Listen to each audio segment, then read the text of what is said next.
कहते हैं दिल्ली दिलबरों की है, दिल जलों की है। कहते तो ये भी हैं कि दिल्ली दिल फरेबों की भी है। और लकी यानी कि लक्ष्मण लाल अग्रवाल में ये सारे गुण मौजूद थे।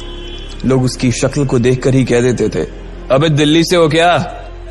लकी वैसे दिखने में स्मार्ट और अट्रैक्टिव था, पर जेब से खस्ता हालत होने की वजह से रहता बेहद सिंपल तरीके से था। शर्ट का रंग उड़ा हुआ और पैंट से पैबंद जुड़ा हुआ। कहने को तो उसकी उम्र के लड़के दिल्ली की सड़कों पर रात को मोटर बाइक दौड़ाते थे, लेकिन लकी उर्फ लक्ष्मण लाल अग्रवाल सिर्फ कमरे से कॉलेज में पढ़ाई और गर्लफ्रेंड डिंपल के साथ थोड़ा वक्त बिताना, फिर कॉलेज से दुकान, दुकान से जब होम डिलीवरी आए तो वहां, और फिर घर चला जाता था। हाँ, कभी कभी जब वो किसी लड़के को खाली सड़क पर मोटर बाइक दंदनाते हुए देखता तो कहता, एक दिन अपना टाइम भी आएगा जब मैं चश्मा लगाकर बैठूंगा और पीछे डिंपल को बैठाऊंगा। देखना, जब वो मेरी कमर में अपना हाथ कसेगी और मैं तेजी से मोटरसाइकिल को इंडिया गेट के आसपास दौड़ाऊंगा तो सारे दिल्ली का दिल हम दोनों को देखकर जलेगा। दुकान में रखा हुआ बर्नॉल भी काम नहीं आएगा। लकी ने कहा और अपने हाथ में बर्नॉल की क्रीम को दबा दिया। जैसे ही उसने क्रीम को दबाया, उसका क्रीम बाहर आ गई। अबे गधे, क्या कर रहा है? वो कोई स्पंज की गेंद है क्या जो उसे दबा रहा है? दुकान के मालिक ने उससे फटकारते हुए कहा और उसके सर पर एक चपत लगा दी। Sorry sir. लकी ने अपना सिर बचाते हुए कहा। वो करोल बाग में स्थित एक छोटी सी मेडिकल स्टोर पर काम करता था। उसकी दुकान का नाम था चमन मेडिकल स्टोर और उसके ओनर का नाम था चमन लाल। लकी पिछले 5 साल से इन्हीं की दुकान पर काम कर रहा था। यहाँ इस छोटी सी शॉप पर काम करना उसकी मजबूरी थी।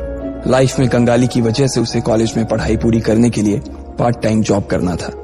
उसने कई अच्छी जगह अच्छी तनख्वाह की नौकरी ढूंढी पर नहीं मिली और वो इस मेडिकल स्टोर पर ही अटक गया। गधे, अब इसके पैसे क्या तेरा बाप भरेगा? कटेगा। इसका पैसा भी तेरी तनख्वाह से कटेगा और एमआरपी से डबल रेट में कटेगा। चमन ने अपने दांतों को किचमिचाते हुए कहा। गुस्से की वजह से उसकी नाक फूल गई थी और लकी की सांसें। उसने घबराते हुए ओनर से पूछा, एमआरपी से डबल क्यों सर जी? ताकि अगली बार से ऐसी कोई हरकत करने से पहले तू डबल बार सोचे। चमन ने कहा और उसके हाथ से ट्यूब छीन ली। उसका जी तो चाह रहा था कि वो लकी की खोपड़ी पर एक और बार अपना हाथ साफ कर ले, लेकिन उससे पहले ही दुकान का फोन बजने लगा। फोन की घंटी बजते ही लकी को वहां से निकलने का मौका मिल गया और वो भागते हुए फोन उठाने के लिए चला गया। हेलो जी, करोल बाग के बेस्ट मेडिकल चमन मेडिकल स्टोर से बोल रहा हूं, बताइए क्या काम था? ये लकी की पेटेंट लाइन थी। चाहे कहीं से भी फोन आए, लेकिन उसे फोन पर बस यही बोलना था। जैसे ही इधर लकी ने अपनी बात कही, उधर से जवाब आया, मैं अप्रूविंग नाइट होटल के कमरा नंबर 303 से बात कर रहा हूँ। एक छोटा सा ऑर्डर है, नोट करो और जल्दी से होटल पर डिलीवर करवा दो। वो एक लड़के की आवाज थी। उसकी आवाज में काफी भारीपन और एक अजीब सी जल्दबाजी थी। जैसे ही लकी ने वो आवाज सुनी, पता नहीं क्यों उसे वो आवाज जानी पहचानी सी लगी। जी सर, बताइए आपका क्या ऑर्डर है? हाँ तो लिखो, हार्ट प्ले के 2 पैकेट और 1 पैकेट टिश्यू। लकी, जो कि अपना पेन लेकर खड़ा था, हार्ट प्ले का नाम सुनते ही झिझक गया। असल में हार्ट प्ले नाम का एक कंडोम आता था और इसलिए उसका नाम सुनते ही लकी शर्मा गया था। इतने साल से भी मेडिकल की स्टोर पर काम करने के बाद उसे इन चीजों का नाम सुनने में शर्म आती थी। हेलो भाई, लिखा कि नहीं लिखा? उस आदमी ने फिर से लकी से पूछा। जी सर, लिख लिया सर, लिख लिया। लकी ने खिसिया कर हंसते हुए कहा। लिख लिया तो फिर लेकर निकल, उस लड़के ने कहा। उसकी आवाज सुनकर ना जाने ऐसा क्यों लग रहा था कि वो बहुत बड़ा आदमी था। जी सर, मैं सर, लेकिन सर बाहर तो बारिश हो रही है, लकी ने कहा। उसने देखा कि बाहर बहुत तेज बारिश हो रही थी। उनकी दुकान के सामने पानी भर गया था और तेज हवाओं की वजह से चमन मेडिकल स्टोर का बोर्ड भी गिर गया था। लकी को लग रहा था कि वो इतनी तेज बारिश में अभी एकदम से तो नहीं निकल पाएगा, तो उसने उस लड़के को समझाते हुए कहा, सर मैं ऑर्डर तो ले आऊंगा पर थोड़ा टाइम लग जाएगा, बारिश थोड़ी थम जाए। अब इससे पहले कि वो कुछ आगे बोल पाता, फोन पर लड़का बोल पड़ा। तुम्हारे मालिक को पता है कि तुम मल्होत्रा जी के लड़के को मना कर रहे हो? हाँ पता है, बारिश हो रही है, इसलिए सारा सामान अच्छे से थैली में पैक करके लाना और लेट नहीं होना चाहिए, समझे? उस लड़के ने कहा और इससे पहले कि लकी आगे कुछ कह पाता, उसने फोन काट दिया। उधर से लकी के दुकान का ओनर उसे घूर कर देखा जा रहा था। लकी के हाथ में पेन और पेपर देखकर ही वो समझ गया था कि उसके पास कोई ऑर्डर आया था। आज वैसे भी इतनी बरसात होने की वजह से सुबह से इक्का दुक्का ग्राहक ही दुकान पर आए थे। ऐसे में उसकी दुकान का मालिक एक भी ऑर्डर को छोड़ना नहीं चाहता था। वो लकी को देख रहा था और लकी बारिश की ओर देख रहा था। बारिश का बहाना नहीं चलेगा, जाना पड़ेगा, चमन लाल ने कहा। मैं बहाना नहीं कर रहा सर, थोड़ी बारिश धीमी हो जाए तो मैं चला जाऊंगा। अभी आप खुद ही देखिए कितनी तेज बारिश है। वो पता नहीं कोई मिस्टर मल्होत्रा का कोई बेटा कुछ ज्यादा ही जल्दी में था। मैं साइकिल से तो पहुंच नहीं पाऊंगा इतनी जल्दी। लकी ने उनकी ओर देखते हुए कहा। क्या कहा? मिस्टर मल्होत्रा जी का बेटा? तू मेरी दुकान बंद करवाएगा क्या? अभी क्या भी निकल उनका ऑर्डर लेके, वो हमारे बहुत पुराने कस्टमर है, चमन ने कहा। पर लकी ने कहा ही था कि चमन बोला। पर कुछ नहीं, तू मेरी मोटरसाइकिल ले जा, उसने गुस्से में कहा। अरे सर जी, 200 के ऑर्डर में मुश्किल से 40 रुपए बचेंगे। इससे 3 गुने का तो पेट्रोल ही लग जाएगा, और अगर गाड़ी रास्ते में बंद हो गई तो अलग से खर्चा, लकी ने समझाते हुए कहा। वो जानता था कि उसका मालिक इन सब बातों पर ध्यान नहीं देने वाला। चमन लाल बोला। कोई बात नहीं, तू जा, चाहे जो हो जाए, ग्राहक नाराज नहीं होना चाहिए, और वैसे भी वो मल्होत्रा जी का बेटा है। चमन लाल ने मोटरसाइकिल की चाबी लकी की ओर उछालते हुए कहा। लकी ने चाबी ली। उसे देखकर उसके अंदर मिक्स फीलिंग आ गई। एक तो वो बहुत खुश हुआ कि बड़े दिनों बाद बाइक चलाने को मिलेगी, पर वहीं दूसरी तरफ दुखी इसलिए हुआ कि बाइक मिली भी तो ऐसी तेज बारिश में, अगर खराब हो गई तो इसकी चपत भी उसके सिर पर ही पड़ेगी। वो मुंह लटकाकर रेनकोट और हेलमेट पहनते हुए वहां से निकल गया। बाहर आकर बाइक को देखा तो लकी ने मन में सोचा, चलो ठीक है, जो होगा देखा जाएगा, कम से कम बाइक तो चलाने को मिल रही है। दरअसल लकी इतने साल काम करने के बाद भी अपने लिए एक मोटरसाइकिल नहीं ले पाया था। लकी की तनख्वाह ही इतनी भर थी कि सिर्फ उसके कमरे का किराया, उसकी साइकिल में डालने वाली हवा का खर्च, बिजली पानी का बिल और डिम्पल के साथ महीने में 1-2 बार बाहर खाने का खर्चा ही निकल पाता था। उसे डिम्पल की कही बात अक्सर याद आती थी। लकी, अगर अगले 2 महीने में तूने बाइक नहीं खरीदी ना तो मैं तेरे से ब्रेकअप कर लूंगी, देखना। असल में डिम्पल को लकी के साथ बाइक पर घूमने की बड़ी तमन्ना थी। लकी की इस उजाड़ जिंदगी में एक वही तो थी जिसके लिए जिंदा रहने को उसका जी चाहता था। जब भी वो उससे बाइक की बात करती तो लकी डिम्पल की इस बात को हंसकर टाल देता था। वो अपने मन में इस बात को अच्छे से जानता था कि डिम्पल उससे बहुत प्यार करती थी और वो उससे कभी छोड़कर नहीं जा सकती थी। वो दोनों एक दूसरे में ऐसे घुले मिले थे जैसे बादल बरसात में घुल जाती है। लकी को डिम्पल बहुत पसंद थी और वो उसके लिए दुनिया जहां की खुशियां खरीद कर ला देना चाहता था। वो चाहता था कि एक दिन वो डिम्पल को प्लेन में बैठाए, लेकिन उसके ये सब ख्वाब इस कम तनख्वाह की नौकरी की वजह से कभी पूरे नहीं होने वाले थे। पर आज उसके पास एक मौका था। वो डिम्पल को अपने साथ इस बारिश में राजपथ घुमाना चाहता था। वो उसे दिल्ली दिखाना चाहता था। चमन लाल को देने के लिए उसने पहले से ही बहाना सोच रखा था। बस जल्दी से वो ये डिलीवरी देकर सीधे डिम्पल के पास ही जाने वाला था। उसने होटल ब्लूमिंग नाइट के बाहर मोटर बाइक पार्क की और सीधे होटल के अंदर चला गया। लकी ने रिसेप्शन पर पहुंचकर नमस्ते करते हुए रिसेप्शनिस्ट को बोला, जी मैं चमन मेडिकल स्टोर से आया हूं, रूम नंबर 303 का ऑर्डर था सर। रिसेप्शन पर खड़ा आदमी उसके हाथ में काली थैली को देखकर समझ गया था कि उसमें क्या था और वो मंद ही मंद मुस्कुराते हुए बोला, 3rd फ्लोर पर है, लिफ्ट से चले जाओ, रेनकोट यहीं उतार देना। जैसा उस आदमी ने कहा लकी ने ठीक वैसा ही किया और लिफ्ट में चढ़ने के कुछ ही देर बाद वो 3रे माले पर पहुंच गया था। वो रूम नंबर 303 के बाहर पहुंचा और उसने डोरबेल बजाई। जैसे ही दरवाजा खुला लकी ने थैली आगे बढ़ाते हुए कहा, नमस्ते, मैं चमन मेडिकल स्टोर से लकी, ये आपका। इससे पहले कि लकी आगे कुछ कह पाता उसकी आंखें फटी की फटी रह गई थी। उसने अपने सामने जो देखा उसके बाद उसे ऐसा लगा कि बंद छत के नीचे भी उसके ऊपर आसमान से आकर एक जोरदार बिजली गिर गई थी। उसके सामने एक लड़की खड़ी थी। वो लड़की और कोई नहीं बल्कि उसकी गर्लफ्रेंड डिम्पल ही थी। उसने एक पर्पल कलर का नाइट गाउन पहन रखा था। उसके काले घने बाल गीले थे और उसने उन्हें अपने कंधे पर फैला रखा था।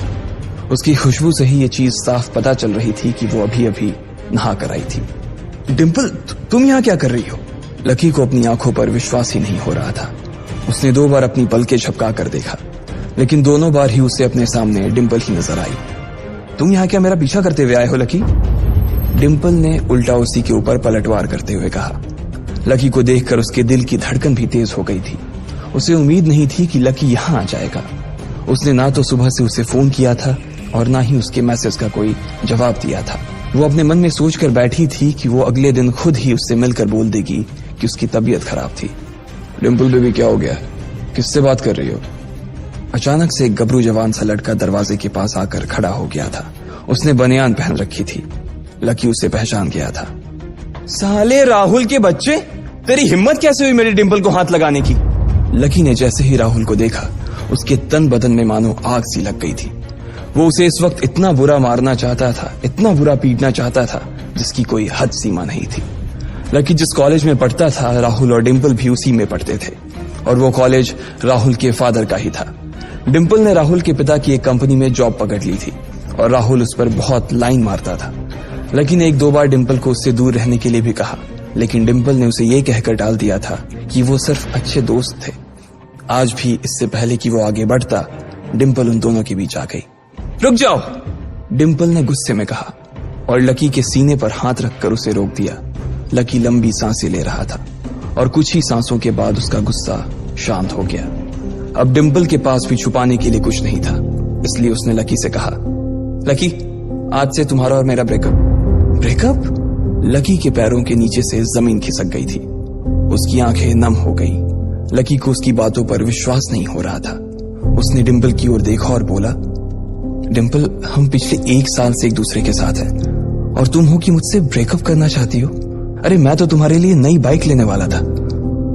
चल रहने दे, आज ही याद आई है तुझे बाइक की। अरे तेरे पास मुझे बाहर घुमाने के लिए, खिलाने पिलाने के लिए पैसे तो है नहीं, तू कहां से लेगा बाइक? और अगर ले भी लेगा तो उसमें पेट्रोल कहां से डलवाएगा? तेरी 8,000 रुपए महीने की नौकरी, उसमें होगा ये सब? लोग हंसते हैं मेरे ऊपर जब मैं सरोजनी में तेरे साथ घूमती हूँ। मैं ऐसी लाइफ नहीं जीना चाहती लकी। मैं तेरी तरह गरीब नहीं रहना चाहती। तूने मुझे फंसाया था, उल्लू बनाया था तूने मुझे, इसलिए मैंने राहुल से मैचअप कर लिया है।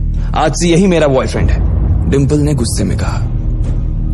अच्छा, तो बेबी ये है तुम्हारा वो बेकार सा एक्स बॉयफ्रेंड? राहुल ने पूछा और डिंपल के बगल में आकर खड़ा हो गया। फिर उसने लकी के हाथ से थैली उठाई और उसमें से हार्ड प्ले का पैकेट निकालकर उसे चिढ़ाने के लिए उसे हवा में लहराने लगा। बाप रे, इससे बदकिस्मत इंसान इस दुनिया में और कौन होगा? राहुल ने उसकी टांग खींचते हुए कहा। लकी के पास उसकी बात का कोई जवाब नहीं था। उसने गुस्से से डिंपल की ओर देखा और अपनी हाथों की मुट्ठी भींच ली। फिर वो वहां से निकल गया। अबे पैसे तो ले जा, सब कुछ फ्री में देता जाएगा क्या? राहुल ने जोर से ठहाके लगाते हुए कहा, लेकिन लकी बिना उसकी बात सुनते ही निकल गया। उसके दिमाग में डिंपल के कहे शब्द गूंज रहे थे।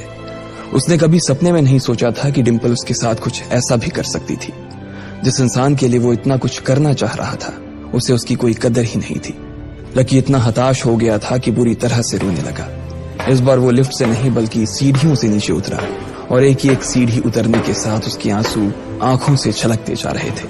जब उसकी आवाज सुनकर कुछ लोग अपने कमरे से बाहर आए तो लकी ने तुरंत अपने आंसू पोंछे और तेजी से वहां से भाग गया। उसे जिंदगी में पहली बार प्यार हुआ था और पैसों की कमी की वजह से न सिर्फ उसका प्यार बल्कि उसकी पूरी जिंदगी बर्बाद हो गई थी। लकी जैसे ही बाहर आया तो उसने देखा कि बाहर अंधेरा हो गया था। आसमान में तेज बिजली कड़की और बारिश जो थमी थी एकाएक फिर से झमाझम बरसने लगी। ये देख लकी के थमे हुए आंसू एक बार फिर से छलक गए। उसका दिल बुरी तरह से डूब चुका था, लेकिन उसे इस बात की खुशी भी हो रही थी। आखिर आज उसे डिंपल का असली चेहरा नजर आ गया था। वो तो उसके साथ घर बसाने की सोच रहा था, लेकिन अच्छा हुआ कि उसने पहले ही उसका घर बर्बाद होने से बचा लिया। लकी को दुख तो बहुत हो रहा था, पर उसे यह भी लग रहा था कि उसे आगे चलकर यही दुख उसे खुशी देने वाला था। लेकिन एक चीज थी जो लकी को परेशान कर रही थी, वो थी उसकी माली हालत। उसकी जेब इतनी तंग थी कि उसे फटी हुई जेब की पैंट पहनकर घूमना पड़ता था। कभी कभी तो लकी सिर्फ रोटी खाकर दिन काट लेता था। वो कब से कोशिश कर रहा था कि कोई अच्छा काम पकड़ सके, लेकिन उसे कोई काम देने को राजी नहीं था। उसने टूटे हुए दिल को दिलासा देते हुए मन में सोचा कि डिंपल पर खर्च होने वाले पैसे बच जाने से शायद उसके हालत सुधर जाएंगे, पर फिर भी वो रातों रात रईस नहीं हो जाने वाला था। उसने ऊपर आसमान की ओर देखा और जोर से चिल्लाया, अगर इतना ही अनलकी बनाना था तो फिर नाम लकी क्यों रखा भगवान? वो जितनी जोर से चिल्ला सकता था उतनी जोर से चिल्लाया। उसकी आवाज से आसपास खड़े लोग एक बार तो डर गए थे।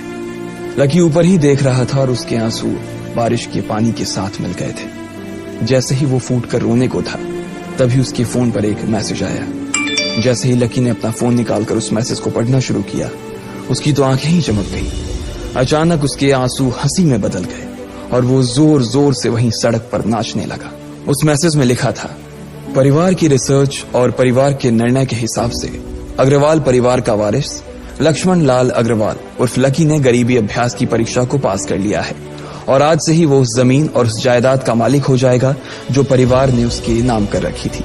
ये एक ऐसा मैसेज था आखिर कौन था लकी? क्या थी उसकी असलियत? और वो कैसे रातों रात ही अनलकी से लकी हो गया था? आपको क्या लगता है, क्या होंगे इन सभी सवालों के जवाब? कमेंट बॉक्स में कमेंट करके जरूर बताएं। और सभी सवालों के जवाब को जानने के लिए सुनते रहिए इंस्टा मिलीनियर सर्फ। उस मैसेज को पढ़ने के बाद भर बरसात में भी उसका चेहरा सूरज की तरह खिल उठा था। लकी ने इस मैसेज को पढ़कर खत्म किया ही था कि उसके फोन पर बारिश की बूंदें जमा होने लगी थीं। लकी ने थोड़ी देर की खुशी मनाने के बाद याद किया कि वो सच में गरीब नहीं था। असल में उसके परिवार ने उसे एक परीक्षा में डाल रखा था जिसका नाम था गरीबी अभ्यास परीक्षा। इस परीक्षा के तहत लकी को अग्रवाल खानदान में उसके नाम की जमीन और जायदाद पर तभी हक मिलने वाला था जब वो इस परीक्षा को पास कर लेता। अचानक से उसे याद आया कि वो गरीब नहीं था बल्कि गरीब होने की परीक्षा दे रहा था।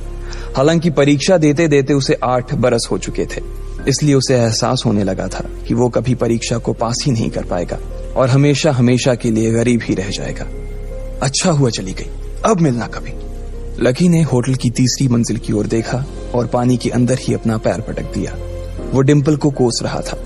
उसने अपनी मोटरसाइकिल उठाई और फिर से चमन मेडिकल स्टोर जाने के लिए मुड़ने लगा। अगले दिन जब लकी की आंख खुली तो वो सीधा उठा और तैयार होकर शहर के सबसे बड़े बैंक न्यू सिटी बैंक पहुंच गया। न्यू सिटी बैंक न सिर्फ शहर का सबसे बड़ा बैंक था बल्कि वो सबसे अमीर बैंक भी था। वहां पर शहर के सबसे अमीर लोगों के ही पैसे जमा किए जाते थे। लकी वहां पैसे को निकलवाने के लिए जा रहा था।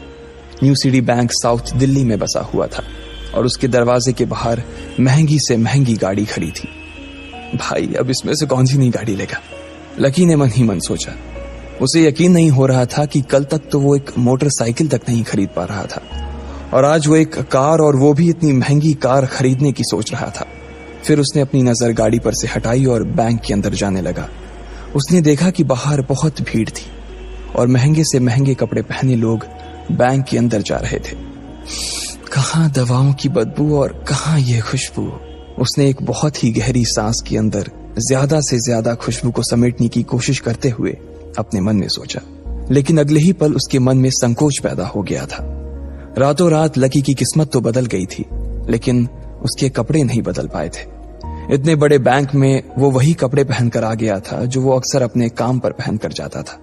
पैसे लेते ही ना सबसे पहले नए कपड़े खरीदने हैं, लकी ने अपने आप से कहा और फिर बैंक के अंदर दाखिल होने लगा। जैसे ही उसने दरवाजे को धक्का दिया, उसे आवाज आई, आउच!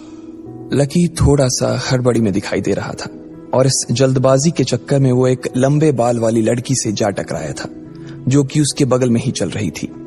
माफ करना, मैं आपको देख नहीं पाया, सॉरी। लकी ने तुरंत उससे हाथ जोड़कर माफी मांगते हुए कहा। उस लड़की ने इतने अच्छे कपड़े पहन रखे थे कि उसे देखकर ही लग रहा था कि वो किसी अमीर घराने की लड़की थी, इसलिए सॉरी बोलते वक्त ना चाहते हुए भी लकी के हाथ उसके सामने जुड़ गए थे। लेकिन जब उस लड़की ने लकी के कपड़े और उसके हुलिये को देखा तो उसने अपनी नाक भौं सिकोड़ ली। वो लगभग हर रोज इस बैंक में आया और जाया करती थी, लेकिन उसने आज तक इस बैंक के अंदर लकी जैसे फटीचर आदमी को घुसते हुए नहीं देखा था। उसके बालों में से आंवले के तेल की गंध आ रही थी। उसने गुस्से भरी नजरों से लकी की ओर देखा और बोली, क्यों नहीं देख पाए? मैं क्या ट्रांसपेरेंट हूं? तुम्हें इतनी बड़ी लड़की दिखाई नहीं देती? इससे पहले कि बात आगे बढ़ती, उस लड़की ने देखा कि इस बैंक की मैनेजर यास्मीन पटेल उन दोनों की ओर बढ़ी चली आ रही है। उसने भी लकी को देखकर वैसी ही शक्ल बनाई थी जैसी शक्ल उस लंबी लड़की ने बनाई थी। I am so sorry miss, आपको कहीं लगी तो नहीं? यास्मीन ने उस लड़की से पूछा और फिर घिन्न भरी नजरों से लकी की ओर देखने लगी। लकी तमतमाती आंखों से उन दोनों को देखा जा रहा था। वो जानता था कि उसने इतनी जोर से भी दरवाजा नहीं खोला कि उसे चोट लग जाए, लेकिन असल में उसे यह मालूम नहीं था कि वो लोग उसे नहीं बल्कि उसके कपड़े को देख रहे थे। यास्मीन ने लकी को ऊपर से नीचे तक देखा और ना जाने उसके मन में क्यों शक पैदा हो गया। क्या आप मुझे बता सकते हैं कि आप यहाँ पर किस काम से आए हैं? यास्मीन ने बड़ी मुश्किल से अपने चेहरे पर एक मुस्कान लाते हुए कहा। वो उसका हुलिया देखकर ही समझ गई थी कि वो यहाँ का कस्टमर तो नहीं था। लकी ने अपने आप को संभाला और कहा, हाँ, वो मैं अपना पैसा निकलवाने के लिए आया था। पैसे निकलवाने के लिए आए हो? यास्मीन ने लकी की बात को ही दोहराते हुए कहा। वैसे तो वो लकी की बात पर जोर से हंसना चाहती थी, लेकिन उसने अपने आप को थोड़ा सा काबू में कर लिया था। लकी की बात सुनकर उसे लग रहा था कि वो कोई पागल था जो यहाँ जबरदस्ती घुसा चला आ रहा था। हाँ तो क्या आपके पास कार्ड है? यास्मीन ने उससे आगे पूछा। न्यू सिटी बैंक का कार्ड हासिल करना एक बहुत ही मुश्किल भरा काम था। अगर किसी को भी उस बैंक का कार्ड लेना था तो सबसे पहले उस आदमी को अपने खाते में कम से कम 5 लाख रुपए जमा करवा कर रखने पड़ते थे, तब जाकर उसे कहीं कार्ड मिलता था। लेकिन लकी तो पहली बार ही यहां आ रहा था, इसलिए उसके पास कार्ड होने की कोई संभावना ही नहीं थी। लकी जब यास्मीन के सवाल का जवाब नहीं दे पाया तो यास्मीन ने फिर उससे पूछा, मैं पूछ रही हूं कि आपके पास कार्ड है? वो समझ गई थी कि लकी पागल ही था जो कहीं से भागकर सीधा उनके बैंक में आ गया था। कार्ड नहीं मेरे पास। लकी ने उसके सवाल का जवाब दिया और वो फिर इधर उधर देखने लगा। जैसे ही उस लंबे बालों वाली लड़की ने लकी का जवाब सुना तो वो खिलखिलाकर हंस पड़ी। यास्मीन को तो सिर्फ लग रहा था कि वो पागल है, लेकिन वो लड़की तो अपने मन में मान चुकी थी कि यह लड़का कोई पागल ही है जो कहीं झोपड़ पट्टी से यहां आ गया है। इससे पहले कि आगे कोई कुछ कह पाता, उस लंबे बालों वाली लड़की के पिता वहां आ गए और बोले, चलो बेटी। उनके हाथों में कुछ कागजात थे। लकी ने देखा कि उन्होंने महंगा सा सूट पहन रखा था। उस लड़की ने यास्मीन के दोनों हाथों को पकड़ा और बोली, यास्मीन देखो, अगर इस तरह के सड़क छाप लोग तुम्हारे बैंक में ऐसे ही घुसते चले आए ना और बाकी कस्टमर्स को परेशान करने लगे तो तुम्हारे बैंक की इमेज और उसके शेयर्स दोनों को काफी नुकसान होगा। एक मैनेजर होने के नाते तुम्हें इन सब चीजों का ध्यान रखना चाहिए। मुझे उम्मीद है कि आगे मेरे साथ ऐसा कुछ नहीं होगा। उस लड़की ने कहा और अपने पिता के साथ बैंक के बाहर चली गई। अपना ध्यान रखना कोयल मैडम, मैनेजर ने उसकी गाड़ी तक छोड़ने के लिए आते हुए कहा। आज तो वो बाल बाल बच गई थी। कोयल और उसके पिता इस बैंक के सबसे पुराने और सबसे वफादार कस्टमर्स थे। अगर आज यास्मीन उन्हें नाराज कर देती और वो उसके बैंक से अपना खाता बंद करवा देते तो शायद यास्मीन की नौकरी तक जा सकती थी। और यह सब हो रहा था उस पागल लकी की वजह से। इसे जल्द से जल्द यहां से भगाना पड़ेगा, यास्मीन ने अपने आप से कहा और फिर बैंक के अंदर आने लगी। यास्मीन उसे अपने बैंक से बाहर निकालने के तरीके के बारे में सोच रही थी, मगर जैसे ही वो बैंक में दाखिल हुई उसने देखा कि लकी वहां था ही नहीं। अरे अब ये कहां चला गया? उसने अपने आप से पूछा। वो इधर उधर देखने लगी, लेकिन लकी वहां भी नहीं था। यास्मीन को अच्छे से पता था कि वो उसके सामने तो बाहर नहीं निकला था। इसका मतलब था कि वो बैंक के अंदर ही था, लेकिन यास्मीन उसे ढूंढ नहीं पा रही थी। कुछ देर तक बैंक के सारे कोनों को देख लेने के बाद यास्मीन को लगा कि शायद लकी यहां बहुत ही असहज महसूस कर रहा होगा, और जब वो कोयल को दरवाजे पर छोड़ने के लिए आई तब उसके पीछे पीछे वो भी निकल गया होगा। चलो जान बची, यास्मीन ने अपने आप से कहा और अपने केबिन में आकर बैठ गई। जैसे ही उसने आज के दिन की पहली फाइल उठाई थी उसे किसी एक की झलक दिखी। ये कोई और नहीं बल्कि लकी ही था। अरे ये कहां छिपा हुआ था? यास्मीन ने अपने आप से ही कहा और तुरंत फाइल को टेबल पर रखकर वो ऑफिस के बाहर आ गई। उसने देखा कि लकी बैंक के VIP लॉन्ज के बाहर खड़ा था और उसके खंबे की आड़ की वजह से वो यास्मीन की नजर से बाहर हो गया था। अब यास्मीन को तो वो मिल गया था, लेकिन उसके लिए उससे भी बड़ी एक और मुसीबत खड़ी हो गई थी। लकी जिस कमरे के बाहर अभी खड़ा था उस कमरे के अंदर शहर के सभी रईस लोगों का उठना बैठना था। बैंक के सिलसिले में या फिर किसी दूसरे काम के सिलसिले में वो सभी लोग यहीं आकर बात किया करते थे। उस कमरे के अंदर जो लोग बैठे थे उन सबके करोड़ों रुपए इस बैंक के खाते में जमा थे। अब अगर ऐसे में लकी वहां घुस जाता तो सब लोग मिलकर यास्मीन की गर्दन पर चढ़ जाते। रुको, जहां हो वहीं खड़े रहो, यास्मीन जोर से और साथ ही गुस्से से चिल्लाई। बाकी के लोग जो वहां खड़े थे वो यास्मीन की ये चीख सुनकर डर गए थे। कुछ लोगों को उसकी इतनी जोर से आवाज करने की वजह से गुस्सा भी आ गया था और यास्मीन सबसे मुस्कुराते हुए माफी मांगकर आगे बढ़ती जा रही थी। वो लकी को किसी भी तरह से उस कमरे में जाने से रोकना चाहती थी, लेकिन उससे पहले ही वो उस कमरे के अंदर दाखिल हो चुका था। अरे यार, ये आदमी है या गधा? यास्मीन ने अपना ही सिर पीटते हुए कहा और वो भी उस कमरे के दरवाजे की ओर बढ़ने लगी। उसने उस कमरे का दरवाजा खोलने की कोशिश की, लेकिन वो अंदर से लॉक हो गया था। बाप रे, ये कैसा आदमी है? बिना परमिशन के अंदर घुसा तो घुसा, लेकिन दरवाजा भी अंदर से बंद कर लिया। अब यास्मीन की सांसें फूलती जा रही थी। उसे बहुत डर लग रहा था। उसका जी यह सोचकर घबराए जा रहा था कि ना जाने अंदर लकी और उस रिलेशन मैनेजर के बीच क्या हो रहा होगा। इधर जैसे ही लकी कमरे में दाखिल हुआ, वहां का कस्टमर रिलेशन मैनेजर जो कि सोफे पर फैला हुआ था, वो उसे देखते ही अचानक सीधा बैठ गया। हेलो सर, कैसे हैं आप? उसके मुंह से बिना लकी को देखते हुए ये शब्द निकले। उसे याद था कि इस कमरे में कुछ खास लोग ही आते थे, और जो भी आते थे यास्मीन उनके आने की खबर उसे पहले ही दे देती थी। लेकिन इस वक्त जो आदमी उसके सामने खड़ा था, उसे देखते ही वो अपनी जगह पर जम गया था। ना तो वो कहीं से भी वीआईपी लग रहा था और ना ही वो उसका कोई रिश्तेदार था। कौन हो भाई तुम? क्या चाहिए तुम्हें? उस मैनेजर ने 20 साल के जवान लड़के को देखते हुए कहा। मैं यहां अपना पैसा लेने आया हूं। लकी ने सीधे मुद्दे की बात को मैनेजर के सामने रखते हुए कहा। तुम्हारे पास हमारा सुप्रीम कार्ड है? मैनेजर ने उससे ऊपर से नीचे तक देखा और पूछा।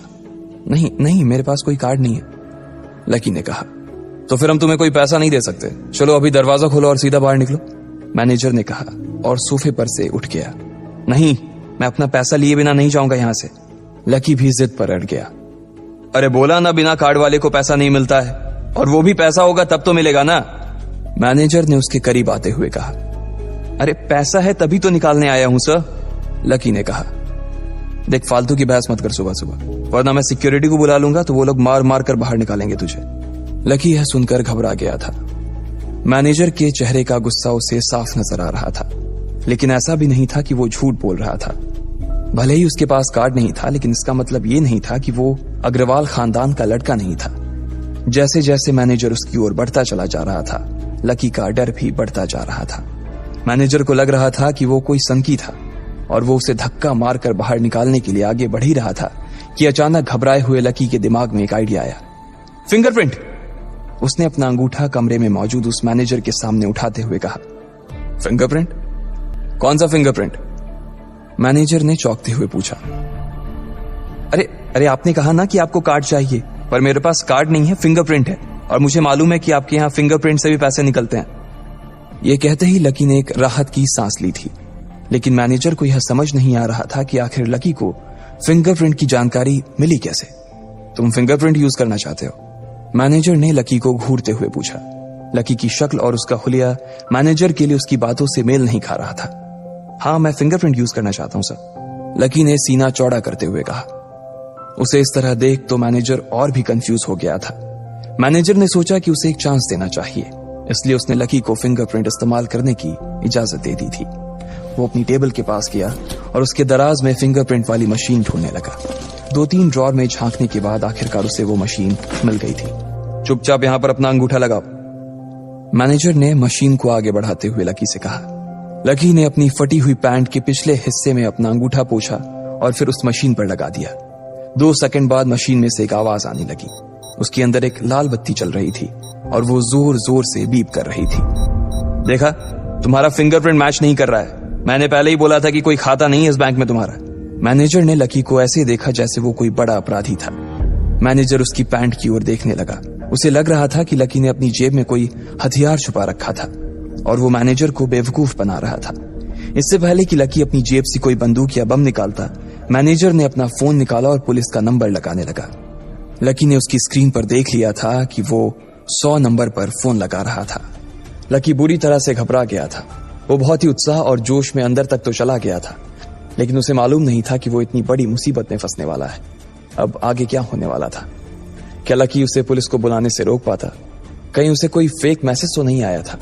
लकी कैसे इन मुसीबत से बाहर निकलेगा? आपको क्या लगता है, क्या होंगे इन सभी सवालों के जवाब? कमेंट बॉक्स में कमेंट करके जरूर बताएं और सभी सवालों के जवाब को जानने के लिए सुनते रहिए इंस्टा मिलीनियर्स। लकी बैंक के अंदर दाखिल तो हो गया था, लेकिन जब मैनेजर ने उससे पैसे निकालने के लिए कार्ड मांगा तो उसके पास कार्ड नहीं था। उसकी फटेहाल हालत देखकर पहले ही मैनेजर को गुस्सा आ रहा था और उसमें लकी ने ये डिमांड रख दी थी कि वो फिंगरप्रिंट से पैसे निकलवाना चाहता था। लेकिन पानी तब सर के ऊपर से निकल गया जब उंगली मैच नहीं हुई। मैनेजर ने फोन निकाला और पुलिस को फोन लगाने लगा। अरे ये क्या कर रहे हो? देखिए सर, मेरी बात सुनिए, मैं कोई क्रिमिनल नहीं हूं। हो सकता है मैंने गलत उंगली लगा दी हो, बस आप मेरे को एक लास्ट बार फिंगरप्रिंट लगाने दो प्लीज। लकी ने उसके सामने हाथ जोड़ते हुए कहा। देख, ये उंगली भी अगर नहीं लगी ना तो फिर ये मत कहना कि मैं अगली उंगली भी ट्राई करके देखता हूं। बार बार ऐसा नहीं चलने वाला है। अगर ये वाली काम नहीं की तो मैं सीधा पुलिस को फोन करने वाला हूं अभी, मैनेजर ने लकी को धमकाते हुए कहा। उसने अपने एक हाथ में मशीन और दूसरे हाथ में मोबाइल फोन पकड़ा हुआ था। उसने अपनी स्क्रीन पर पुलिस का नंबर खोल रखा था और उसका अंगूठा हरे बटन पर ही टिका हुआ था। इधर लकी ने अपने सीधे हाथ की उंगली को अपने पैंट से साफ किया और भगवान का नाम लेकर उसे उस मशीन पर लगा दिया। जैसे ही उसकी उंगली उस मशीन पर पड़ी, अब की बार फिर मशीन से एक आवाज आई और वो चमक कर हरी हो उठी। तभी मैनेजर के मोबाइल पर एक मैसेज आया। मैनेजर ने उस मैसेज को पढ़ना शुरू किया। Verification successful. खाता 1, नाम लक्ष्मण लाल अग्रवाल, खाता नंबर 01104। जैसे ही मैनेजर ने इस मैसेज को देखा, उसकी आंखें फटी की फटी रह गई थी। उस मशीन पर चमकती लाइट को देखते हुए लकी की आंखें भी चमक आई थी। लकी उस हरी बत्ती को देखते ही झूम उठा था और फिर उसने मैनेजर को घूर कर देखा। उसके दिमाग में वो सारी बातें चल रही थी जो मैनेजर उसे अभी थोड़ी देर पहले सुना रहा था। इधर मैनेजर ने उसके आगे हाथ जोड़े और खिसिया कर हंसते हुए कहा, लक्ष्मण सर, प्लीज मुझे माफ कर देना सर। मैं इस ब्रांच में नया आया हूं और इसलिए मुझे मालूम नहीं था कि आप कौन हो। मैं इस ब्रांच का कस्टमर मैनेजर शशिकांत वर्मा हूं। प्लीज आगे भी मेरा ध्यान रखना सर, प्लीज। Sorry sir. हाँ ठीक है, तो मुझे ये बताओ कि मेरे खाते में कितने पैसे रखे हुए हैं, लकी ने कहा और वो अब सोफे पर बैठ गया। मैनेजर उसके सामने ही खड़ा हुआ था और उसके खाते की जानकारी अपने फोन पर ही निकाल रहा था। उसने अपने फोन पर इधर उधर कुछ उंगलियां चलाई और बोला, हो गया सर, आपके खाते में इस वक्त 90,80,70,650 रुपए रखे हुए हैं सर।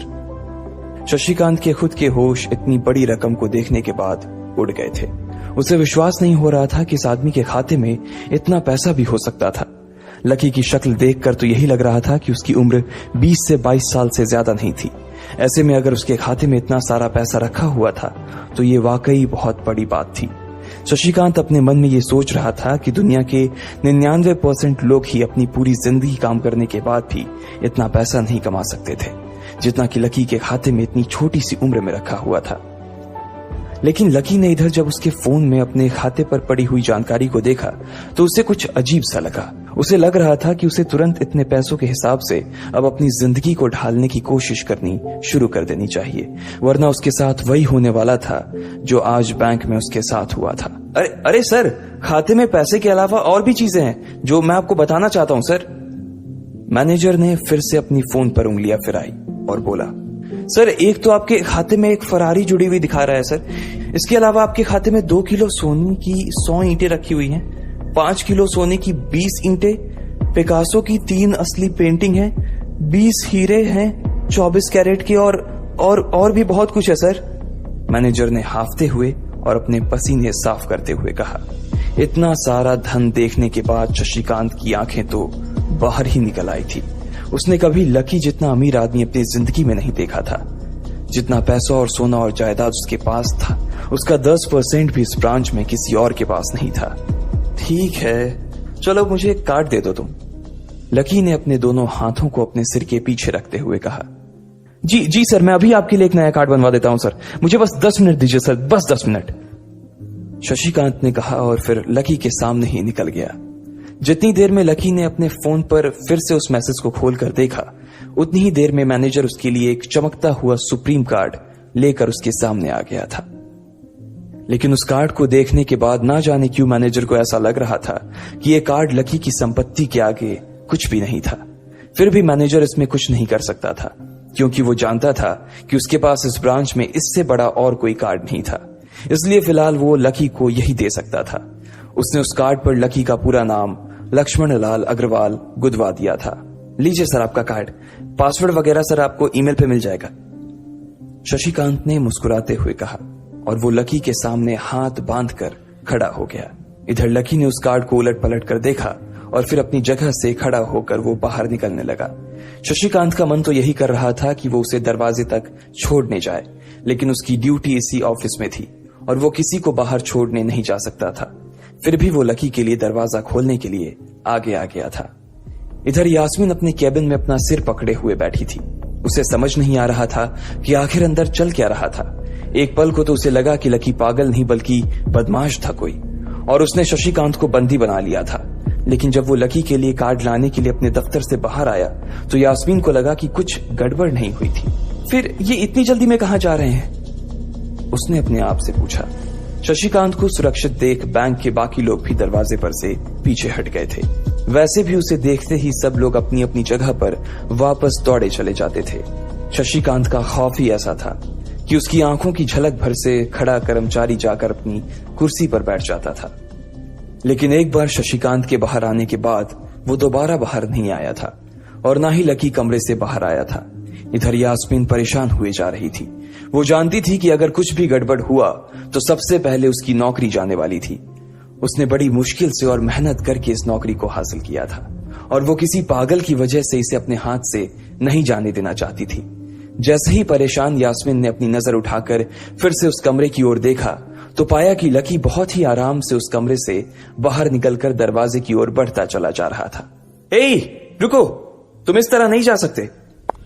यास्मीन जोर से चिल्लाई और भागते हुए लकी के पास चली गई। तुम्हारी हिम्मत कैसे हुई जबरदस्ती हमारे वीआईपी रूम में घुसे चले जाने की? यास्मीन ने गुस्से में पूछा। उसका मन तो यही कर रहा था कि वो अभी लकी का गिरबान पकड़कर उसे झकझोर दे, लेकिन उसने अपने आप को रोक रखा था। मैंने पहले भी कहा था ना आपसे, मैं यहां सिर्फ अपना पैसा लेने आया था और कुछ नहीं, लकी ने कहा और मुस्कुराने लगा। यास्मीन ने देखा कि उसके हाथ में एक सुप्रीम कार्ड था और वो उसकी उंगलियों के बीच चमक रहा था। यास्मीन के दिमाग में आया कि लकी ने यह कार्ड कहीं अंदर से चुरा तो नहीं लिया, और इससे पहले कि वो यहां से चोरी करके भागता, यास्मीन जोर से चिल्लाई, सिक्योरिटी, सिक्योरिटी।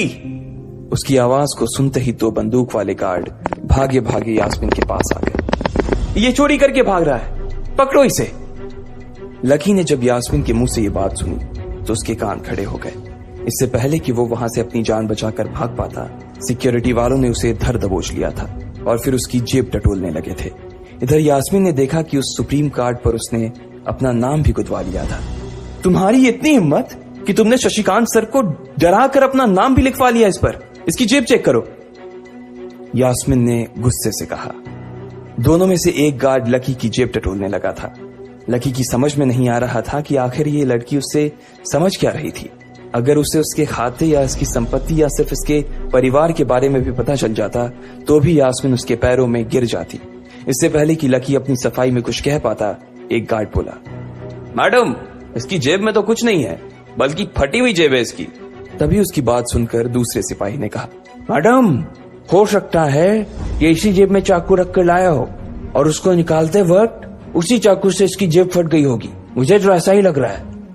दूसरे सिपाही ने अपनी लड़खड़ाती जबान में बोला, अरे पागल हो क्या? ये सब आप लोग क्या बोल रहे हो? शशिका। इससे पहले कि लकी आके कुछ बोल पाता, एक गार्ड ने उसके दोनों हाथों को मरोड़ दिया था। इधर यास्मीन अपने मन में सोच रही थी कि अगर वो चाकू लाया था तो फिर वो चला कहां गया था। बाप रे! अचानक से यास्मीन की आंखें बड़ी सी हो गई थी। उसे लगा कि लकी ने उस चाकू से शशिकांत का खून कर दिया था। यास्मीन ने तुरंत अपना फोन निकाला और पुलिस को फोन मिलाते हुए कहा, हेलो पुलिस स्टेशन, मैं न्यू सिटी बैंक से बोल रही हूँ। हमारे बैंक में एक सनकी चोर घुस आया है और उसने हमारे कस्टमर मैनेजर का खून कर दिया है। आप प्लीज जल्दी आ जाइए सर। यास्मीन ने घबराते हुए कहा और फोन रख दिया। तब तक दोनों गार्ड ने लकी को नीचे घुटनों के बल बैठा दिया था और उसके सिर पर बंदूक तान दी थी। जैसे ही बाकी लोगों ने भी अपनी आंखों के सामने ये मंजर देखा तो वो सब लोग भी लकी के आसपास घेरा बनाकर खड़े हो गए। अंदर बैठे मैनेजर ने जब इस हलचल को देखा तो वो भी अपना सारा सिस्टम बंद करके बाहर आ गया। अरे क्या हो रहा है ये सब? उसने जोर से आवाज देते हुए पूछा। जैसे ही सब लोगों ने उसकी आवाज सुनी तो वो चौंक गए और शशिकांत वर्मा की ओर देखने लगे। देखने वालों में यास्मीन भी शामिल थी और उसने देखा कि उसका मैनेजर तो जिंदा है और सही सलामत उसकी आंखों के सामने खड़ा था। सर, आप जिंदा हैं? यास्मीन ने खुशी और आश्चर्य भरे भाव के साथ शशिकांत की ओर देखते हुए कहा, लेकिन अगले ही पल उसकी खुशी की जगह दुख ने ले ली थी। उसे एहसास हो रहा था कि आखिर उसने कितनी बड़ी गलती कर दी थी। यास्मीन ने अपनी ही जुबान काट ली थी और उसके जले पर नमक छिड़का शशिकांत ने। उसने कहा, मैं क्यों इतनी जल्दी मरने लगा और तुमने ये सब क्या तमाशा लगा रखा है? उसने कहा और फिर उस भीड़ की ओर बढ़ने लगा। जैसे ही वो आगे आया उसने देखा कि उन लोगों ने लकी को गन पॉइंट पर बैठा रखा है। अरे किसने किया? किसने किया ये? शशिकांत तुरंत लकी की ओर दौड़ा और उसने उसके पास खड़े दोनों गार्ड्स को हटा दिया। फिर लकी को उठाने के लिए उसने अपना हाथ उसकी ओर बढ़ा दिया और बोला, sir I am really sorry sir. इस बेवकूफी के लिए मैं आपसे माफी मांगता हूं sir. I am really sorry sir. Shashikant उसके पैरों में ही गिरने को हो गया था। लकी उसका हाथ पकड़कर खड़ा हुआ और फिर यास्मीन की ओर घूरने लगा। आप पूछ रहे थे ना ये किसने किया? इसने किया है ये। और इसने सिर्फ इतना ही नहीं किया बल्कि इसने पुलिस को भी बुला लिया है। इसे लग रहा है कि मैं कोई क्रिमिनल हूं जिसने आपका खून कर दिया है और आपसे ये कार्ड चुरा कर भाग रहा हूं, ये कार्ड जो आपने मुझे दिया है। लकी ने यास्मीन की ओर उंगली दिखाते हुए गुस्से में कहा। अचानक ही सब लोग थोड़ा पीछे हटकर यास्मीन को देखने लगे थे। यास्मीन घबराई हुई सी फर्श पर तो कभी छत को देखे जा रही थी। यास्मीन, जो मैं सुन रहा हूं क्या वो सच है?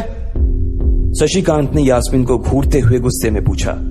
उसकी आंखों में छुपे गुस्से को यास्मीन बर्दाश्त नहीं कर पा रही थी, इसलिए उसकी ना तो लकी से और ना ही शशिकांत से नजर मिलाने की हिम्मत हो रही थी। फिर भी वो जानती थी कि उसका चुप रहना इस वक्त उसके लिए बहुत खतरनाक हो सकता था, इसलिए उसने कहा, सर ये सब मेरी गलती है सर, ये मेरी बहुत बड़ी मिसअंडरस्टैंडिंग है सर। मुझे लगा कि ये जबरदस्ती अंदर घुस आया है और इसने आपके ऊपर हमला करके आपसे जबरदस्ती ये कार्ड बनवा लिया है और फिर आपको मार दिया है सर। यास्मीन ने घबराते हुए कहा। उसकी डरी सहमी सी आंखों में अब आंसू ही आ गए थे। मैनेजर ने जब उसकी ये बात सुनी तो उसने अपना सिर पकड़ लिया। यास्मीन जैसी समझदार लड़की इतनी बड़ी भूल कैसे कर सकती थी? उसने लकी को पहचाना ही नहीं था। खैर, मैनेजर को लगा कि इसमें उसकी कोई गलती नहीं थी। जब वो खुद लकी को नहीं पहचान पाया था तो फिर यास्मीन कैसे पहचान पाती? इसलिए उसने सोचा कि सबके सामने उसे कुछ कहने से अच्छा था कि वो यास्मीन को एक कोने में ले जाकर लकी की सच्चाई बताए। शशिकांत ने उसका हाथ पकड़ा और उसे खींचकर अपने साथ खंबे के पास ले गया और बोला, तुम्हें मालूम है ये कौन है? अरे ये लक्ष्मण अग्रवाल है, लक्ष्मण अग्रवाल खानदान का वारिस। तुम्हें पता है ना कि अग्रवाल खानदान का खाता हमारे बैंक की जितनी भी शाखाएं हैं उसमें सबसे बड़ा खाता है। यास्मीन ने जैसे ही ये नाम सुना उसके पैरों के नीचे से जमीन खिसक गई थी। वो जानती थी कि अगर न्यू सिटी बैंक इतनी ऊंचाइयों पर पहुंचा था तो उसके पीछे अग्रवाल खानदान का सबसे बड़ा हाथ था। इस बात का जिक्र उससे तब भी किया गया था जब उसने नौकरी ज्वाइन की थी। तुम्हें पता है इस लड़के के नाम पे कितनी प्रॉपर्टी है? ये अपने दम पर ना इस पूरे एरिया को खरीद सकता है, शशिकांत ने यास्मीन से कहा। यास्मीन जैसे जैसे लकी को देखी जा रही थी वो बड़ी बड़ी आंखों से उसे घूरे जा रही थी। लकी कभी उन दोनों को देख रहा था तो कभी अपने आसपास खड़े लोगों को देख रहा था। अब सबसे पहले तो पुलिस को फोन करो और उनसे कहो कि हमसे गलती हो गई थी, और उसके बाद जाकर तुम उनसे भी माफी मांगो, और अगर उन्होंने तुम्हें माफ कर दिया तो तुम्हारी किस्मत, वरना समझ लेना कि तुम्हारी नौकरी चली गई, शशिकांत ने कहा और दौड़कर लकी के पास जाकर खड़ा हो गया। इधर यास्मीन अभी भी वहीं पर खड़ी थी। अभी अभी जो शशिकांत उसे बता कर गया था वो यास्मीन पचा नहीं पा रही थी। उसे लग रहा था कि इसमें उसकी कोई गलती नहीं थी, लेकिन कोई उसकी सुनने वाला नहीं था। बैंक उस छोटी सी मैनेजर के चक्कर में अपने सबसे बड़े कस्टमर को छोड़ने वाला तो नहीं था। अब मेरे पास और कोई रास्ता नहीं बचा है, यास्मीन ने निराश होते हुए अपने आप से कहा, और फिर अपनी जेब से फोन निकालकर पुलिस थाने में फोन लगाया। जैसे ही यास्मीन ने पुलिस वालों से ये कहा कि उससे गलती हो गई और जिसे वो बदमाश समझ रही थी असल में वो बदमाश नहीं बल्कि शहर के सबसे बड़े रईस का बेटा था, तो उधर से आवाज आई, मैडम सॉरी, लेकिन अब तो गाड़ी निकल गई है, वहां पहुंचती होगी, अब आपको जो भी कहना है इंस्पेक्टर साहब से कह देना। और उस पुलिस वाले ने फोन काट दिया। मर गए, यास्मीन ने अपने आप से निराश होते हुए कहा। उसके हाथ थर थर कांप रहे थे। उसे समझ नहीं आ रहा था कि अब वो क्या करे। अब उसके पास लकी से माफी मांगने के अलावा और कोई चारा नहीं बचा था। लेकिन अगर लकी सर ने मुझे माफ नहीं किया और उल्टा मेरे ऊपर डिफेमेशन का चार्ज लगा दिया तो, यास्मीन ने अपने आप से कहा, और वो अब और भी ज्यादा घबरा गई थी। उसने देखा कि लकी उसे घूर कर देख रहा था। शशिकांत पूरी कोशिश कर रहा था कि वो लकी को शांत करवा सके, लेकिन लकी वहां से हिलने का नाम तक नहीं ले रहा था। यास्मीन उसके पास पहुंच गई थी। वैसे तो वो जानती थी कि उसे माफी मांगने से उसकी किस्मत बदलने वाली तो थी नहीं, फिर भी उसने एक बार कोशिश करनी चाहिए और लकी से कहा, सर मैं आपको गलत समझ रही थी सर, एक्चुअली आपके। यास्मीन ने उसके कपड़े को देखा और एक सांस लेते हुए आगे बोली, सर प्लीज मुझे माफ कर दीजिए सर, मेरी इंटेंशन आपको हर्ट करने की बिल्कुल भी नहीं थी, मैं तो जो कुछ कर रही थी बैंक की सेफ्टी के लिए कर रही थी सर। यास्मीन ने गिड़गिड़ाते हुए कहा और नीचे देखने लगी। इट्स ओके, कोई बात नहीं है, लकी ने कहा और उसके हाथ से अपना सुप्रीम कार्ड लेकर निकल गया। यास्मीन को अपने कानों पर तो विश्वास ही नहीं हो रहा था। वो मान ही नहीं पा रही थी कि लकी ने उसे माफ कर दिया था। उधर लकी को अपने आप पर विश्वास नहीं हो रहा था कि वो रातों रात इतना अमीर हो गया था। आखिर लकी इतने पैसों का क्या करने वाला था? क्या उसके खाते की बैलेंस की तरह वो भी रातों रात बदल जाता? ये पैसा उसकी जिंदगी को क्या दिशा देने वाले थे? आपको क्या लगता है, क्या होंगे इन सभी सवालों के जवाब? कमेंट बॉक्स में कमेंट करके जरूर बताएं और सभी सवालों के जवाब को जानने के लिए सुनते रहिए Insta millennial. Lucky new city bank से अपना सुप्रीम कार्ड लेकर निकल रहा था। असल में उसे क्लास में जाने में देर हो रही थी, इसलिए वो बिना यास्मीन से कुछ कहे या उसे सबक सिखाए वहां से निकल गया था। लकी दिल्ली यूनिवर्सिटी के ही एक कॉलेज में पढ़ता था। जैसे ही वो कॉलेज के अंदर दाखिल हुआ, उसके पैर एक कीचड़ से भरे गड्ढे में पड़ गए। ओह शिट, उसने अपने आप से कहा और अपने जूतों को पास की सड़क पर साफ करने लगा। वो कॉलेज एडमिनिस्ट्रेशन के दफ्तर की ओर देखकर उसे कोस रहा था।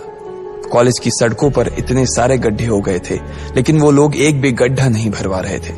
जब भी लकी इस चीज की कंप्लेन करने के लिए वहां जाता, तो वो इसे ये कह देते कि फंड ही नहीं है। उसने जैसे तैसे अपना जूता तो साफ कर लिया था, लेकिन वो अपनी पैंट पर लगे कीचड़ के दाग को साफ नहीं कर पाया था। वो बाथरूम की ओर जा पाता, इतने में क्लास की घंटी बज गई। वो भागते हुए क्लास में पहुंचा। उसने दरवाजे के बाहर से ही देखा कि प्रोफेसर कमलनाथ मिश्रा पोडियम पर आ गए थे और उन्होंने आज के लेक्चर की शुरुआत भी कर दी थी।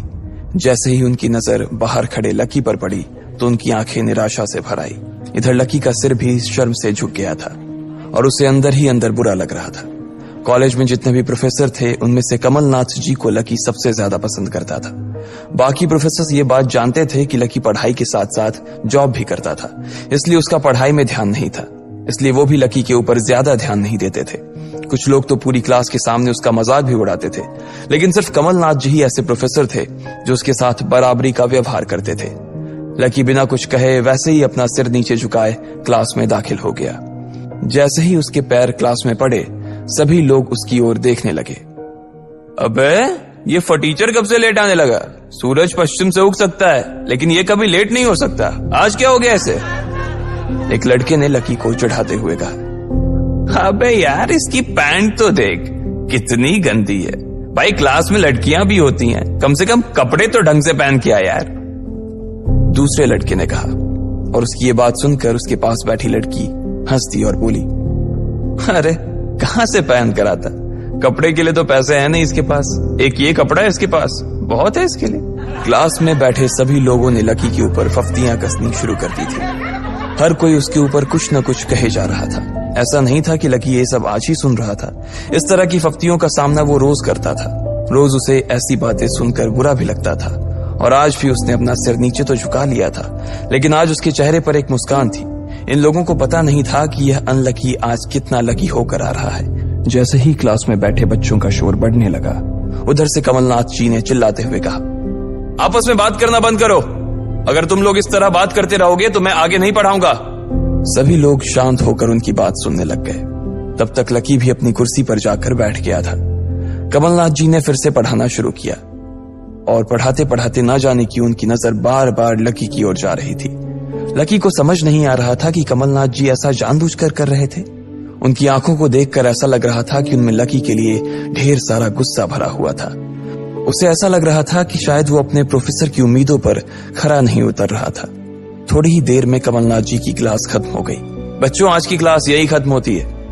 कल आप सबको क्या काम करके लाना है वो मैंने यहाँ लिख दिया है। कल मिलते हैं आप सबसे, कमलनाथ जी ने कहा और क्लास के बाहर चले गए। जैसे ही वो बाहर गए, पीछे वाले दरवाजे से किसी की आवाज आई, डिंपल।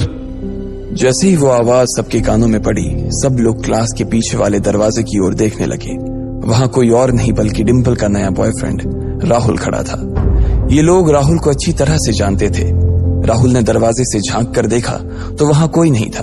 वो धीरे धीरे कमरे में दाखिल हुआ और सीधा डिंपल के पास चला गया। डिंपल खिड़की के पास बैठी हुई थी। जैसे ही राहुल उसके पास पहुंचा, डिंपल ने अपने हाथ उसकी गर्दन में किसी हार की तरह डाल दिए और उसकी बाहों में झूम उठी। उधर राहुल ने भी डिंपल को सबके सामने चूम लिया था। ये नजारा देखते ही सबकी नजरें लकी के ऊपर जा टिकी। सबको अभी तक तो यही पता था कि डिंपल लकी की गर्लफ्रेंड है। किसी को इस बात की खबर नहीं थी कि उन दोनों का ब्रेकअप हो गया था। डिंपल को राहुल की बाहों में देखकर लकी के तन बदन में आग तो लग गई थी, लेकिन फिर भी वो शांत होकर वहीं बैठा हुआ था और उसने अपने गुस्से पर काबू कर लिया था। अरे भाई लकी, क्या हो रहा है ये सब? डिंपल राहुल के साथ कैसे? उसके एक दोस्त ने आकर लकी से कहा, होने देना यार, जो हो रहा है छोड़ना। लकी ने कहा उसका इस बारे में किसी से बात करने का कोई मन नहीं हो रहा था। अरे भाई तुझे पता है वो राहुल कितना चालू आदमी है, अभी तक इस कॉलेज की 5 लड़कियों को फंसा चुका है और ये डिंपल छठी है। लकी के दोस्त प्रीतम ने उससे कहा। उसकी ये बात सुनते ही लकी ने प्रीतम को घूर कर देखा। प्रीतम को लगा कि लकी को उसकी बात का बुरा लगा था, लेकिन अगले ही पल वो उसे देखकर मुस्कुराया और बोला, कोई बात नहीं भाई, सबकी अपनी अपनी लाइफ है। ये कहकर लकी डिंपल की ओर देखने लगा, जो कि राहुल की बाहों में इतरा रही थी। वो जानती नहीं थी कि लकी चाहता तो यहीं खड़े खड़े राहुल और उसके पिता को उनके कारोबार समेत खरीद सकता था। उधर जैसे ही राहुल और डिंपल की नजर भी लकी पर पड़ी तो वो जानबूझकर उसे छेड़ने के लिए उसके सामने से गुजरने लगे। अच्छा लकी, सुनना जरा। अचानक से डिंपल लकी के सामने रुकी और बोली। उसने अभी भी राहुल की कमर में अपना एक हाथ डाल रखा था। फिर उसने अपने दूसरे हाथ से अपना मोबाइल निकाला और उसका कवर खोलकर लकी के मुंह पर फेंक दिया और बोली, अब क्योंकि मैं तुम्हारे साथ नहीं हूं इसलिए मुझे तुम्हारे इस बेकार से कवर की कोई जरूरत नहीं है, इसे तुम अपने पास रख सकते हो। लकी ने उससे कुछ नहीं कहा और नीचे गिरा वो कवर उठाकर अपनी टेबल पर रख दिया। बेबी, इसने तुम्हें कवर गिफ्ट किया? कवर कौन गिफ्ट में देता है भाई? राहुल ने उसके सामने ही डिंपल से कहा। राहुल लकी को नीचा दिखाने का एक भी मौका अपने हाथ से जाने नहीं देना चाहता था। लकी अंदर ही अंदर मुस्कुरा रहा था। डिंपल ने राहुल की ओर देखा और बोली, बेबी, बात यह है कि जिसकी मोबाइल खरीद कर गिफ्ट करने की औकात नहीं होगी वो सिर्फ कवर ही तो गिफ्ट कर सकता है ना, और क्या। कोई बात नहीं बेबी, मैं आज ही तुम्हें एक नया फोन दिलवाता हूँ। आ जाओ, चलते हैं कनॉट प्लेस और वहां से लाते हैं बेबी के लिए एक नया फोन, राहुल ने कहा। लकी का मन तो यही कर रहा था कि वो जोर से राहुल के ऊपर हंसे, लेकिन उसने अपनी हंसी को रोक लिया था। हाँ बेबी, हमने एक पहले नया फोन खरीदेंगे और फिर उस फोन की पार्टी भी करेंगे, और उसके बाद आज, डिंपल ने कहा और राहुल के चेहरे पर उंगलियां फिराने लगी। राहुल भी और लकी भी उसके इशारे को समझ गए थे। लकी जानता था कि ये सब सिर्फ उसे चिढ़ाने के लिए वो कर रही थी, लेकिन लकी को खुद के लिए नहीं बल्कि डिंपल के लिए बुरा लग रहा था। वो मन ही मन ये सोच रहा था कि अगर डिंपल बस थोड़ा सा और इंतजार कर लेती तो आज लकी उसके लिए फोन की पूरी दुकान खरीद कर रख देता। भाई ये सब क्या हो रहा है? तेरे सामने ये सब हो रहा है और तू बस मुस्कुराया जा रहा है, गुस्सा नहीं आ रहा तुझे? प्रीतम ने लकी से पूछा। नहीं यार, जो हो रहा है अच्छा ही हो रहा है, जो होता है वो भी अच्छे के लिए होता है, इसलिए चल यार, छोड़, लकी ने कहा और फिर राहुल और डिंपल की ओर देखने लगा। अब उन दोनों की नजर लकी के मुस्कुराते हुए चेहरे पर पड़ी तो वो अंदर से भवक गए। दोनों की दोनों ही ये सब सिर्फ और सिर्फ लकी को जलाने के लिए कर रहे थे, लेकिन वो तो ऐसे बैठा था जैसे उसका और डिंपल का कोई रिश्ता ही नहीं था। जब अपनी इस बातों का लकी के ऊपर कोई असर होता नहीं दिखा तो डिंपल राहुल से बोली, बेबी चलो यहां से। बेबी नहीं बेबी, हबी। आज से तुम मुझे हबी बोलोगी और मैं तुम्हें बोलूंगा मेरी प्यारी वाइफी, राहुल ने कहा और लकी के सामने ही डिंपल को चूम लिया। ये देखते ही लकी थोड़ा सा जल भुन तो गया और उसका जवाब भी वो राहुल को देना चाहता था, इसलिए उसने कहा, डिंपल ये सब क्यों कर रही हो तुम? क्या दिखाना चाहती हो इससे? लकी को डिंपल का ऐसा रूप देखकर उसी के लिए बुरा लग रहा था। राहुल की किसी बात का तो लकी के ऊपर कोई असर ही नहीं हुआ, लेकिन लकी की इस बात का राहुल को जरूर बुरा लग गया था। उसने गुस्से से अपनी नाक फुलाते हुए कहा, ओए फटीचर, ज्यादा बकवास करने की जरूरत नहीं है। आज के बाद अगर तूने मेरी डिंपल के बारे में कुछ कहा या उसकी तरफ आंख उठाकर भी देखा ना तो मैं राजपथ पर तेरी परेड करवा दूंगा। रहने दे भाई, उसकी जरूरत नहीं पड़ेगी। मैं खराब चीज ना तो देखता हूं और ना ही उसके बारे में बात करता हूं, लकी ने कहा और फिर से प्रीतम की ओर देखकर हंसने लगा। जिस तरह से लकी आज राहुल के मुंह पर जवाब फेंक कर मार रहा था, प्रीतम को तो विश्वास ही नहीं हो रहा था कि ये वही लकी है जो उसका दोस्त हुआ करता था। उधर राहुल उसका जवाब सुनकर गुस्से से लबरेज हो रहा था। वो लकी को सबक सिखाने के लिए अपना घूंसा तान कर उसकी दिशा में बढ़ा ही रहा था कि इतना ही में पीछे से एक लड़की की आवाज आई, डिंपल। सब लोगों ने फिर से उस आवाज की ओर देखा। वहां पर एक थोड़े छोटे कद की लड़की खड़ी थी और वो गुस्से से डिंपल की ओर देख रही थी। उसकी आंखों पर चश्मा लगा था और उसके बाल खुले हुए थे। अब तू हद से आगे बढ़ती जा रही है डिंपल। लकी जैसे लड़के को छोड़कर तू इस एक नंबर के लफंगे लड़के के साथ पड़ी है। तुझे तो कॉलेज के किसी गड्ढे में जाकर डूब मरना चाहिए। साक्षी, क्या कह रही है तू? जुबान संभाल अपनी, डिंपल ने कहा।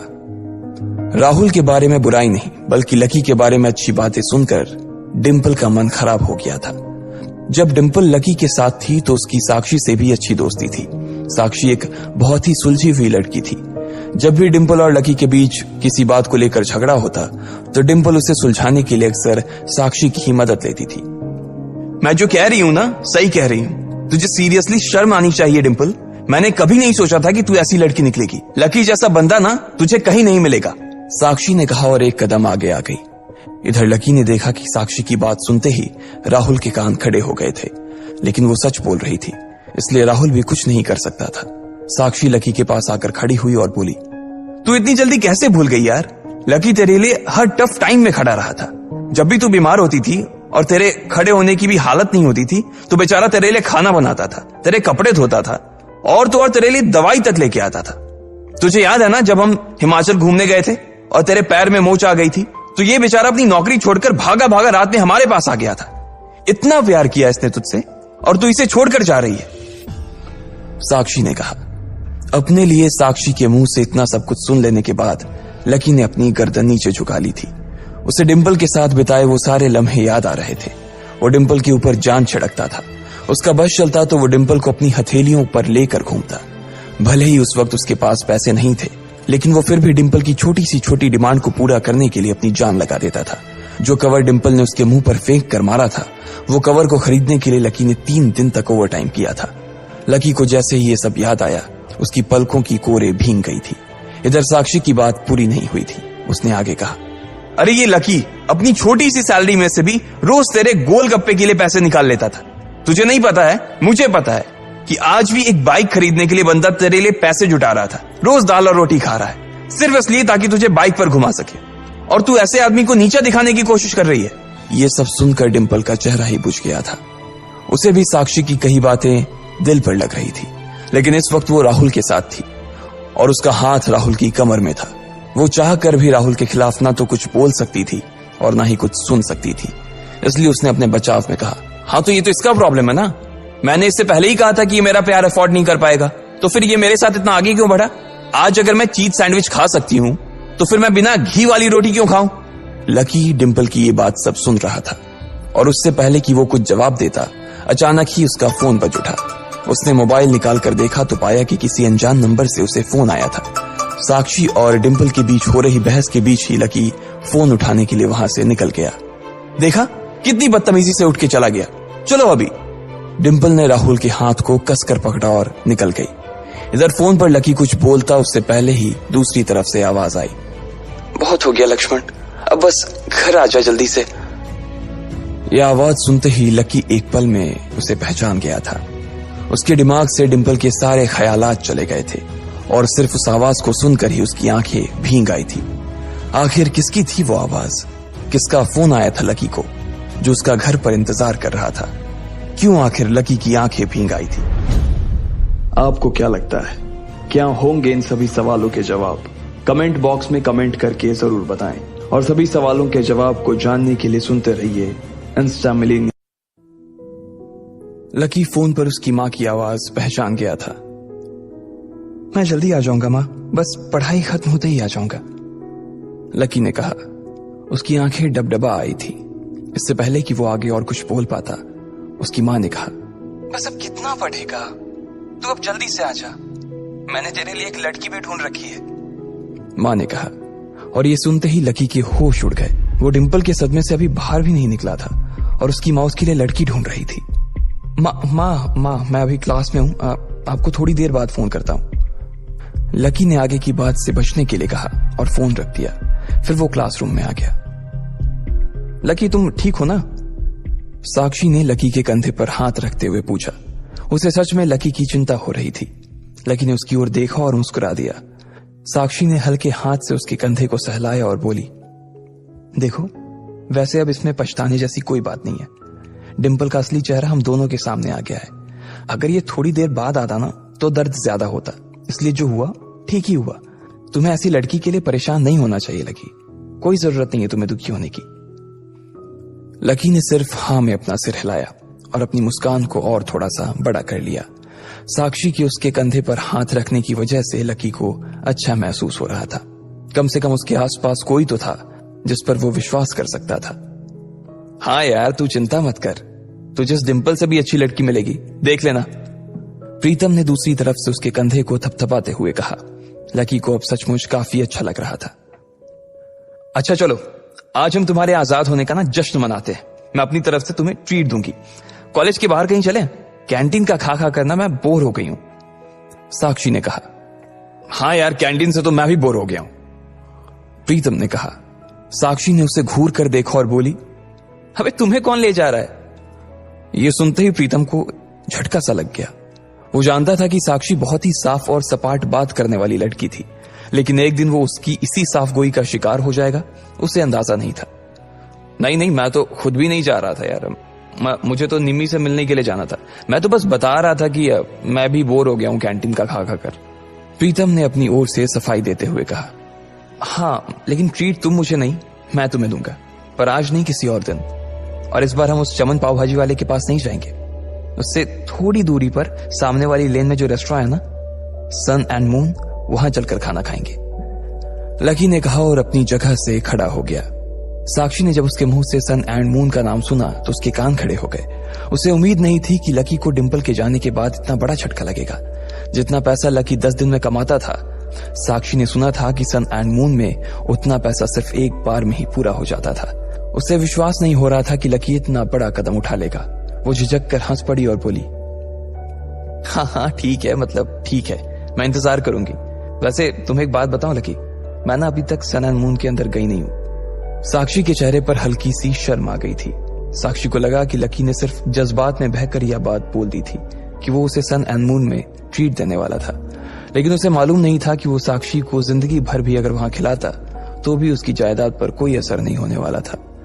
ठीक है, तो फिर मिलते हैं, फिर बाय लकी, साक्षी ने कहा और वहां से निकल गई। इधर प्रीतम और उसके दूसरे दोस्त भी उसे अपने साथ लेकर कैंटीन की ओर आ गए। जैसे ही वो कैफेटेरिया में दाखिल होने वाले थे, अचानक से गर्वित रुक गया। उसकी आंखें उसके फोन पर गड़ी हुई थी और एक पल के लिए फोन को देखने के बाद गर्वित ने कहा, भाई साहब, ये अमित ने ग्रुप चैट पर अपनी फजीयत करवा ली यार। खोलो अपना ग्रुप चैट, खोलो अपना हॉस्टल वाला ग्रुप, देखो क्या लिखा है इसने। लकी और प्रीतम ने तुरंत अपना फोन निकाला और हॉस्टल वाला ग्रुप खोल लिया। हालांकि लकी ने हॉस्टल छोड़ दिया था और सिर्फ डिंपल की वजह से वो एक छोटे से कमरे में रहने के लिए आ गया था, फिर भी उसने हॉस्टल का ग्रुप नहीं छोड़ा था और न ही प्रीतम और गर्वित उसे ग्रुप छोड़ने देना चाहते थे। गर्वित की बात सुनते ही तुरंत लकी और प्रीतम ने अपनी जेब से फोन निकाला और देखा। अरे बाप रे, कितना बड़ा गधा है ये, लकी ने उन दोनों से कहा। अमित ने उस ग्रुप में एक मैसेज भेजा हुआ था जिसमें लिखा था, दोस्तों, आज से तुम्हारा भाई अमित सबके सामने ये ऐलान करना चाहता है कि तुम्हारा भाई फिर से सिंगल से मिंगल हो गया है। सबके सब जल्दी आओ हॉस्टल, आज का लंच तुम्हारे भाई की तरफ से है। चलो अच्छा है, किसी को तो लड़की मिली, वैसे भी इसका अकेलापन झेला नहीं जा रहा था, लकी ने कहा। चलो चलो हॉस्टल चलते हैं, साले की आज जमकर खींचेंगे, प्रीतम ने कहा। गर्वित और प्रीतम तो आगे बढ़ गए, लेकिन लकी वहीं रुक गया था। वो उनके साथ आने में थोड़ा सा झिझक रहा था। अबे क्या हुआ, तू क्यों रुक गया, भूख नहीं लगी है, गर्वित ने